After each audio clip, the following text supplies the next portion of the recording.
برطانوی وزیر اعظم کی حالت سنبھل نہ سکی، وزیر اعظم عمران خان کا بورس جانسن کے نام خط، جلد صحتیابی کے لیے نیک خواہشات کا اظہار کیا۔ عمران خان نے ترک صدر طیب اردوان کو ٹیلی فون بھی کیا۔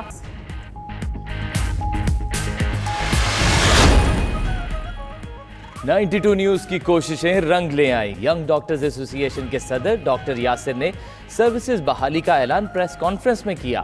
وفاقی حکومت، پاک فوج اور چین کی طرف سے امدادی سامان آ رہا ہے۔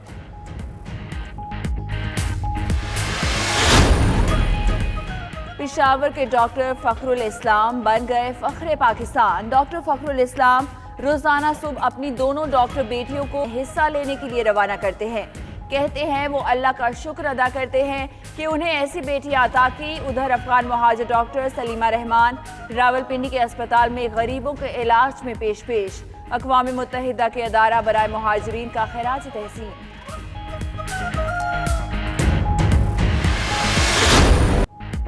آٹا اور چینی بحران کی تحقیقاتی رپورٹس 25 اپریل کے بعد فیصلے خود بولیں گے۔ تحقیقاتی کمیشن کے فیصلے کی روشنی میں کارروائی ہوگی، وزیر اعظم نے کابینہ اجلاس میں واضح کر دیا۔ تحقیقاتی کمیٹی کی رپورٹس ان کی ہدایت پر جاری ہوئیں، کابینہ میں وہی رہے گا جو کارکردگی دکھائے گا۔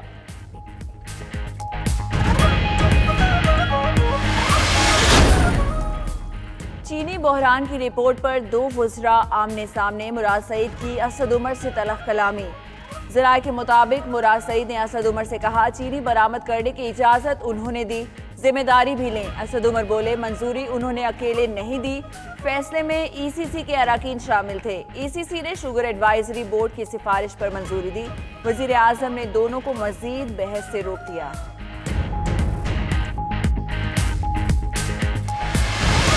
کیا یہ توقع کرتے ہیں کہ فورنزک رپورٹ کے بعد کوئی گرفتاریاں یہاں ہو سکتی ہیں؟ نیب کو کیس جا سکتا ہے، گرفتاریاں ہو سکتی ہیں۔ ابھی تو رپورٹ نہیں آئی نا، یہ پہلے رپورٹ آ گئی ہے، فورنزک رپورٹ نہیں آئی۔ وہ کیا سمجھتے ہیں اگر جہانگیر ترین جیسا آدمی وہاں کوئی کہیں کھڑا نہیں ہے تو خسرو بختیار کس باغ کی مودی ہے، وہ تو کہیں نظر بھی نہیں آئے گا۔ 25 اپریل کو چینی اور آٹا بحران کی فورنزک رپورٹ آنے دیں، گرفتاریاں بھی ہو سکتی ہیں۔ شیخ رشید کا پروگرام ہارٹ ٹاک میں انٹرویو، کہا چینی اور آٹا بحران کا کیس نیب کو بھی جا سکتا ہے۔ اگر فورنزک رپورٹ میں نام آ گیا تو خسرو بختیار کہیں نظر بھی نہیں آئے گا۔ میڈیا سے گفتگو میں مزید بولے کپتان نے فیلڈنگ بدلی ہے، رمضان کے بعد سیاسی چہل پہل ہوگی۔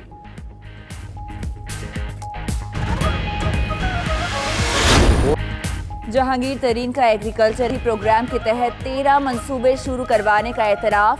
پروگرام ہو کیا رہا ہے میں گفتگو کرتے ہوئے چینی بحران کی رپورٹ کو مضحکہ خیز قرار دے دیا۔ کہتے ہیں اگر فورنزک رپورٹ ان کے خلاف آئی تو چیلنج کریں گے۔ چینی مہنگی ہونے کی وجہ برآمد نہیں، گنے کی قیمت بڑھانا تھا۔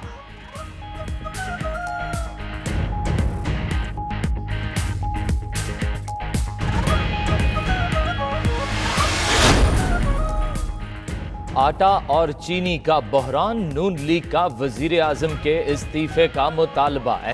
عمران نیازی جس مغربی جمہوریت کی مثالیں دیا کرتے تھے اس پر خود عمل نہیں کر رہے، گرفتاریاں کیوں نہیں ہو رہی؟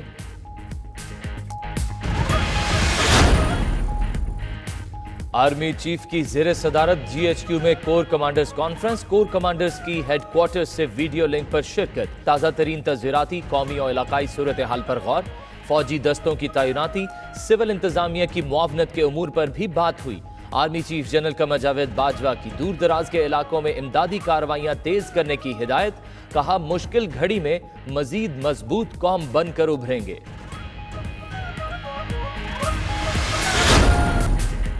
کراچی میں کچھ لوگوں نے غریبوں کو ملنے والی امداد کو بھی دھندا بنا لیا۔ مخیر حضرات سے ہیلے بہانوں سے بار بار امداد لے کر مارکیٹ میں بیچنے لگے۔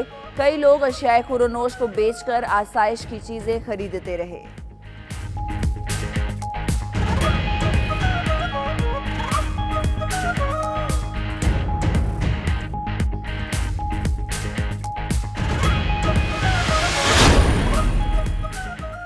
رات کے اندھیرے میں اندھے کی طرح ریوڑیاں اپنوں میں بانٹی جانے لگیں.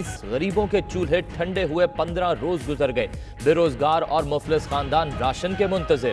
مختار کار آفس کی جانب سے 250 من پسند افراد میں رات کی تاریکی میں راشن بانٹ دیا گیا. بے روزگاری اور غربت بڑھا دی. مزدور نے 500 روپے کی خاطر زندگی داؤ پر لگا دی. ساہیوال میں بے روزگار مزدور 500 روپے کی شرط جیتنے کے لیے ٹرین کی پٹری پر لیٹ گیا.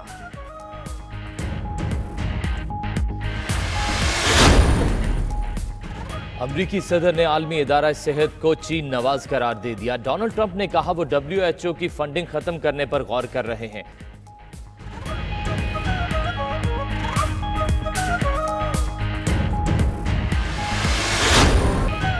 اور چین کے شہر ووہان میں 76 روز بعد سڑکوں پر گاڑیوں کا رش. ٹرین سٹیشنز پر شہریوں کا تانتا بند گیا. لائٹ شو بھی سجایا گیا.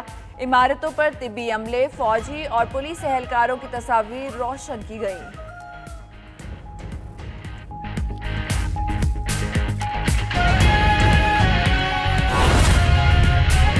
امام کی تقریب حلف برداری جاری ہے. صدر عارف الوی اب سے کچھ دیر بعد حلف لیں گے.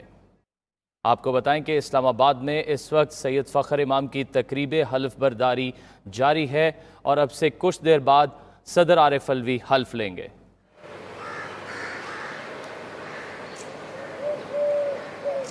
صدر پاکستان سے درخواست کرتا ہوں کہ نامزد وفاقی وزیر سے ان کے عہدے کا حلف لیں.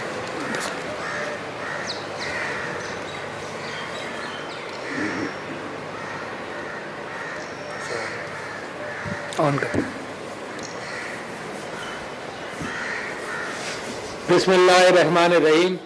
بسم اللہ الرحمن الرحیم. میں سید فخر امام صدق دل سے حلف اٹھاتا ہوں کہ میں خلوص نیت سے پاکستان کا حامی و وفادار رہوں گا. کہ بحیثیت وفاقی وزیر میں اپنے فرائض و کارہائے منصبی ایمانداری اپنی انتہائی صلاحیت اور وفاداری کے ساتھ اسلامی جمہوریہ پاکستان کے دستور اور قانون کے مطابق اور ہمیشہ پاکستان کی خود مختاری سالمیت استحکام یکجہتی اور خوشحالی کی خاطر انجام دوں گا.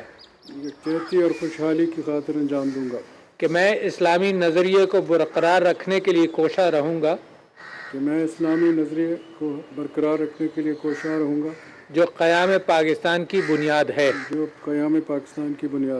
کہ میں اپنے ذاتی مفاد کو اپنے سرکاری کام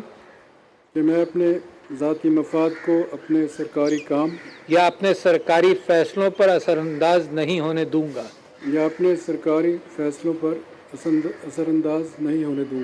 کہ میں اسلامی جمہوریہ پاکستان کے دستور کو برقرار رکھوں گا.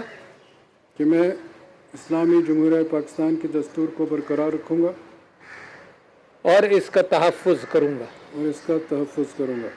کہ میں ہر حالت میں ہر قسم کے لوگوں کے ساتھ بلا خوف اور رعایت اور بلا رغبت و عناد قانون کے مطابق انصاف کروں گا. اور یہ کہ میں کسی شخص کو بلا واسطہ یا بالواسطہ کسی ایسے معاملے کی اطلاع نہ دوں گا.